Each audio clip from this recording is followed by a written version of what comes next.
Olá, tudo bem com vocês? Vamos dar continuidade às nossas aulas de citologia. A gente já falou de membrana, já falou também das organelas, né, citoplasmática, do citoplasma. Agora vamos falar do núcleo, tá? Bom, o núcleo celular, a gente vai encontrar essa estrutura em células eucariontes, tá bom? Células procariontes não vai existir núcleo, tá? O material genético, ele fica disperso no citoplasma, tá bem? Então, o núcleo, ele é uma estrutura, certo? Muito importante encontrada em células eucariontes. Ele tem a função, né, diferentes funções, mas a principal é armazenar aqui o material genético, tá? Vai proteger o material genético. Então, ele desempenha diferentes funções celulares, que é o que a gente vai ver logo mais, tá? Essa estrutura, ela é envolta por uma membrana, como vocês estão vendo aqui, uma membrana que a gente chama de envoltório nuclear, ou também vocês podem encontrar o nome de carioteca, tá? Então, esse envoltório nuclear, o carioteca, ele é repleto de poros, ó, esses porozinhos. Para que serve isso? Esses poros, eles garantem a passagem, né, de substância tanto do citoplasma para o interior do núcleo, quanto do núcleo para fora, para o citoplasma, tá? Permite essa passagem aí de substâncias. E no interior do núcleo, a gente vai observar, certo? Uma matriz que a gente chama de nucleoplasma, tá? Aqui, como eu tô mostrando na setinha. Esse nucleoplasma, a gente pode comparar ele, digamos, ao citoplasma da célula, tá? Ele tem uma constituição bem parecida, certo? E em células que não estão em divisão ainda, né? A gente também vai ter a cromatina, tá? Formando os cromossomos, tá? Essa é a constituição básica do núcleo. Então, vamos começar falando sobre cada parte do núcleo. Envoltório nuclear, como eu falei, também chamado de carioteca, tá? Ele vai ter vários poros que vai permitir essa entrada e saída de substâncias. Cada uma dessas estruturas, né? Daí, ela é formada por uma bicamada, tá? Lipídica, com proteínas associadas, né? Semelhante à nossa membrana celular. A membrana mais externa, ela vai ter contato com o citoplasma da célula, certo? E vai apresentar vários ribossomos também associados.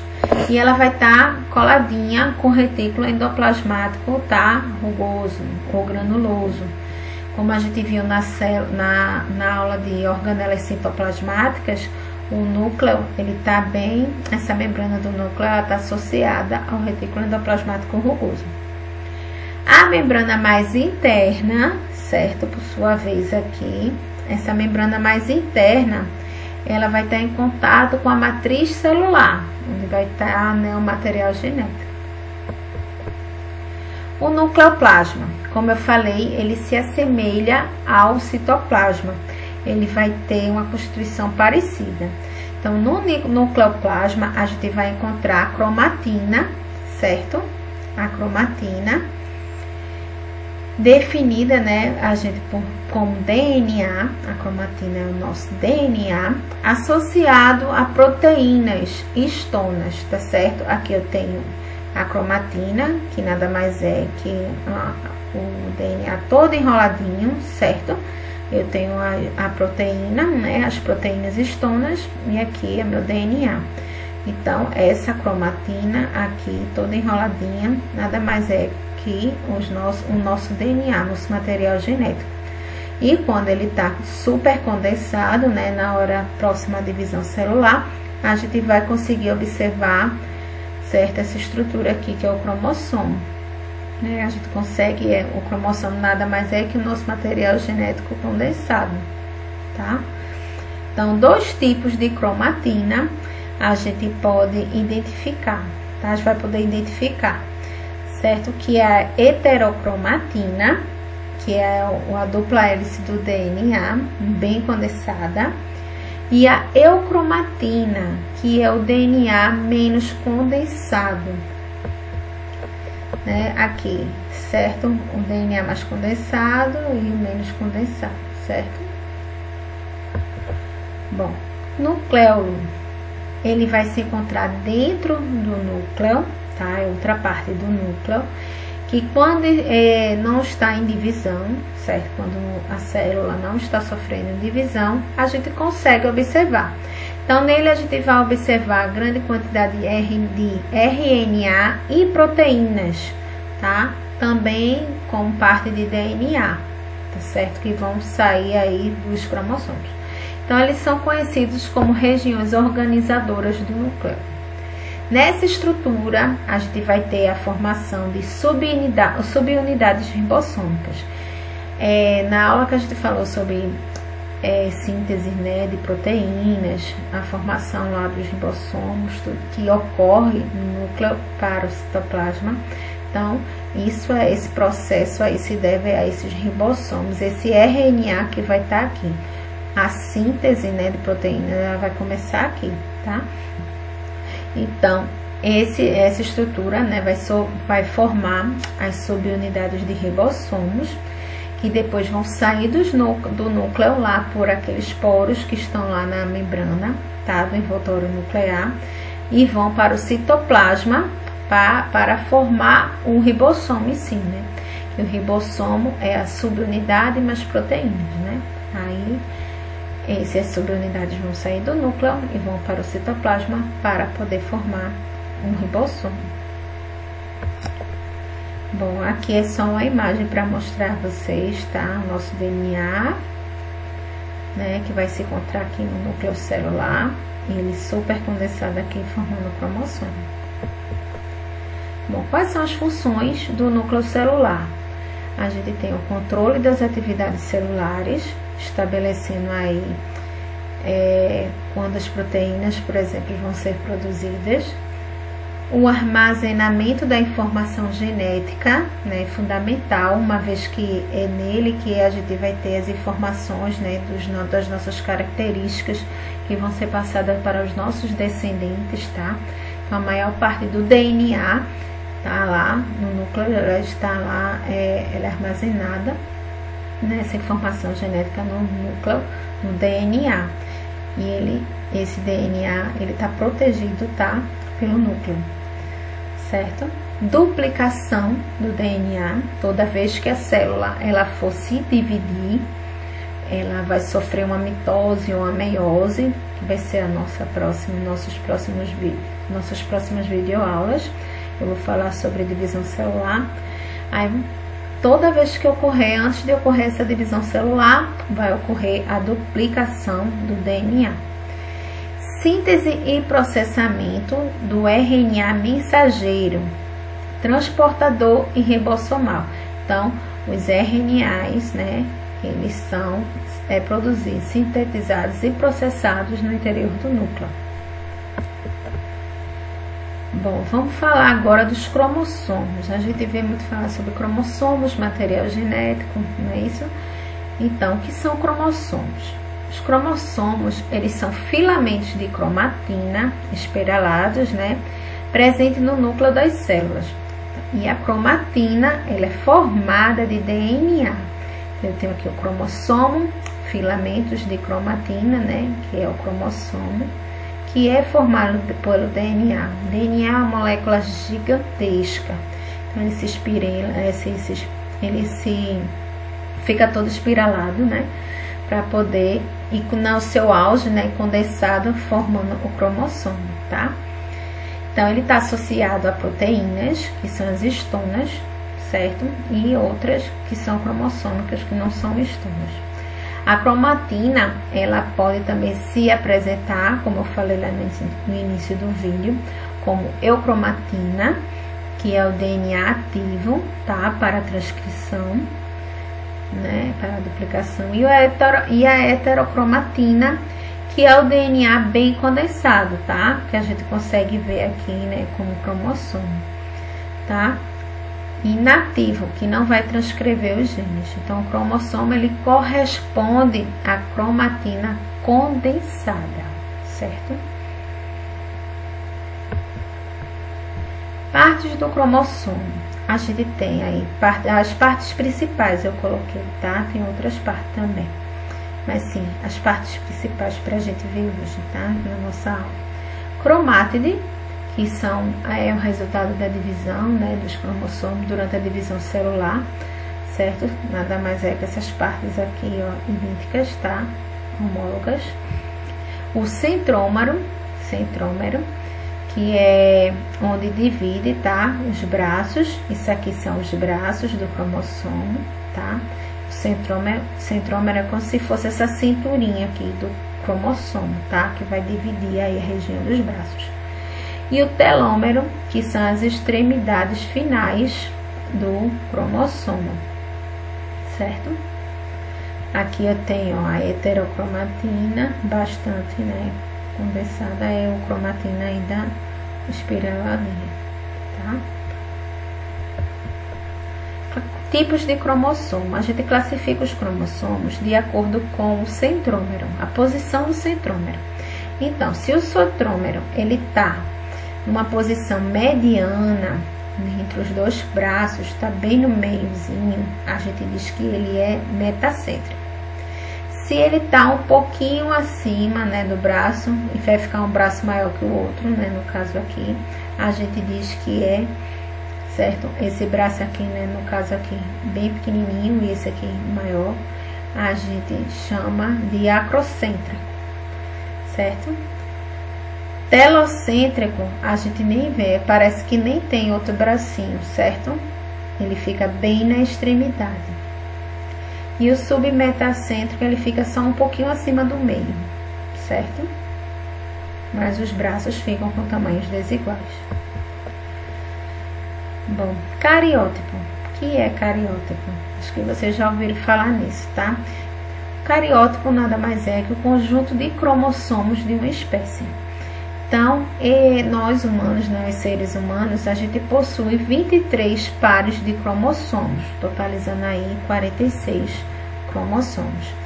Esses 23 pares, né, são os diploides, vai vir metade, a gente vai, desses 46, né, metade a gente recebe do nosso pai, metade da mãe. E desses 46, 44 são autossômicos, né? Que a gente chama cromossomos autossômicos. Eles vão ser encontrados nas células somáticas, aquelas de características em gerais, né? Do nosso organismo, do indivíduo.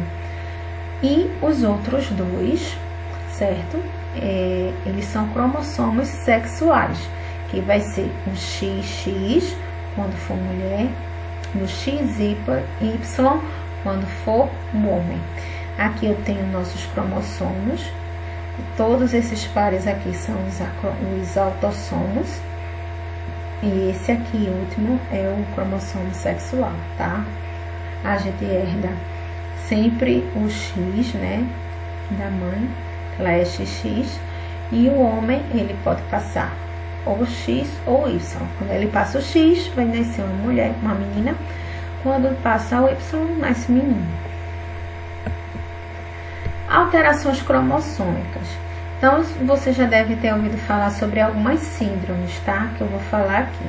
Essas síndromes ocorrem por alguma alteração que possa ocorrer nos cromossomos, ou durante a divisão celular, ou alguma mutação, tá certo?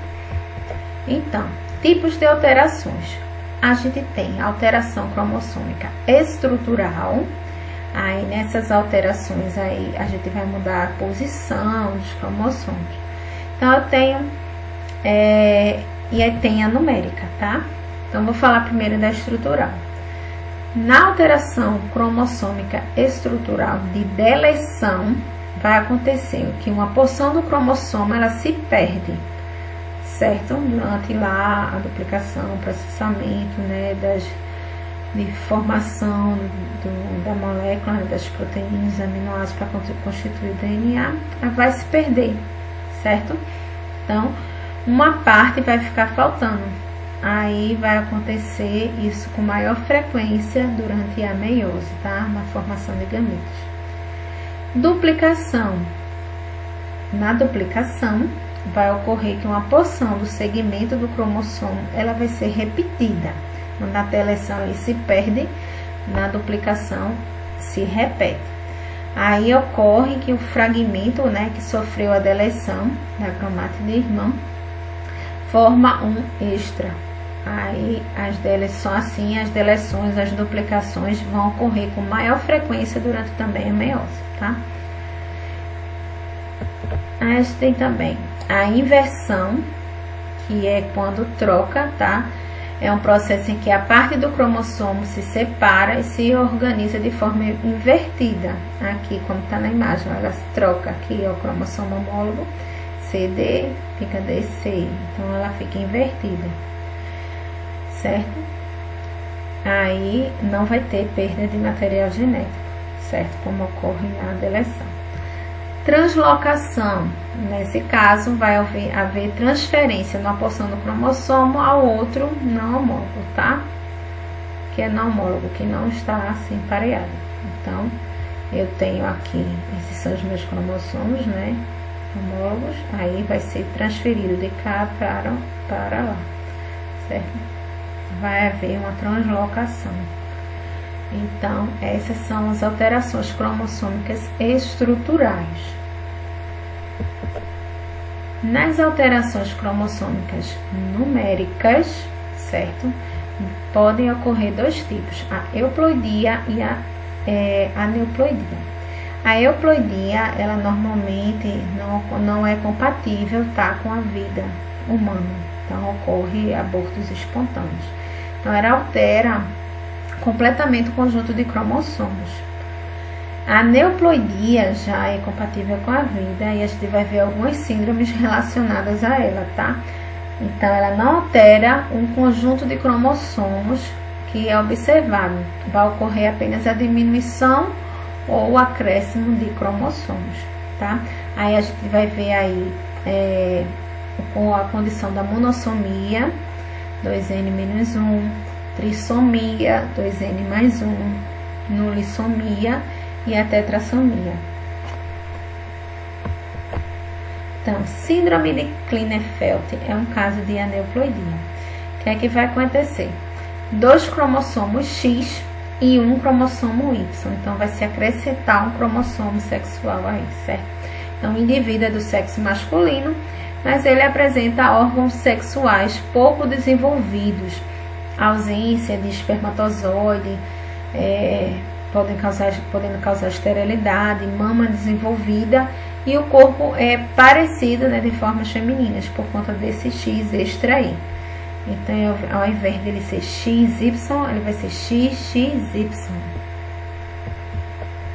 Síndrome de Turner, né? Esse aí, indivíduos possuem apenas um X. Então, são indivíduos sexo feminino, que só vai ter o X. Então, são mulheres geralmente estéreis, baixas, com mamas pouco desenvolvida, ovário atrofiado. Geralmente elas são estéreis, quer dizer que todas vão ser, tá? Pescoço alargado na face do pescoço, tá? Então, ela só tem um X, ela não é XX. Síndrome de Down. Essa é mais conhecida e diferente das síndromes anteriores, ela vai ser autossômica. Então, aquelas que a gente viu, Klinefelter e Turner, elas estavam associadas aos cromossomos sexuais. Essa está associada aos cromossomos autossômicos, tá? No caso aí, no cromossomo 21, é um caso de trissomia. Então, vai ter aí, ela vai ter um aumento, um acréscimo aí, tá? Então, por essa razão, né, o problema também é chamado de trissomia 21, porque no cromossomo 21 ele vai ser repetido, certo? Vai ter um a mais. Então, dentre as características, a gente sabe que vai ter estatura baixa, né? Prega palpebral, boca entreaberta, mão curta, alterações na impressão digital, entre outros, tá? Mas se vive normalmente, todas essas síndromes aí, você consegue ter uma vida normal, tá? Não é incompatível com a vida. Tem uma vida relativamente normal, né? Síndrome de Edwards. Essa síndrome também é autossômica, ela atinge o cromossomo 18, então a gente viu aqui duas síndromes sexuais, né, a Turner e Klinefelter, e agora duas autossômicas, que é a síndrome de Down e a síndrome de Edwards. Aí nessa trissomia, ela vai atingir o cromossomo 18, vai aumentar aí o 18. Aí as crianças afetadas por ela morrem em alguns meses, certo? Apresentam defeitos cardíacos, problemas cardíacos, renais, oculares. Então essa daí é mais séria, né? Bom, e para fechar aí com a nossa aula de núcleo, eu trouxe aqui para vocês algumas imagens de células, tá? Tipos de células, né? E os seus núcleos. Aqui eu tenho uma célula mononucleada, com apenas um núcleo, uma binucleada, tá? Que é o paramécio, uma multinucleada, uma célula muscular, e uma anucleada, que é a nossa hemácia. Ela não possui núcleo. Então, as células anucleadas, ela normalmente tem tempo de vida mais curto, né? Como é o caso da hemácia. Bom, gente, eu espero que vocês tenham entendido aí a aula, tenham compreendido. Me desculpe se eu deixei faltar alguma coisa, certo? Mas qualquer dúvida podem entrar em contato comigo, tá? Vocês têm meu contato aí. E até a nossa próxima aula de citologia, tá? Para ver divisão celular. Até mais, gente. Tchau, tchau.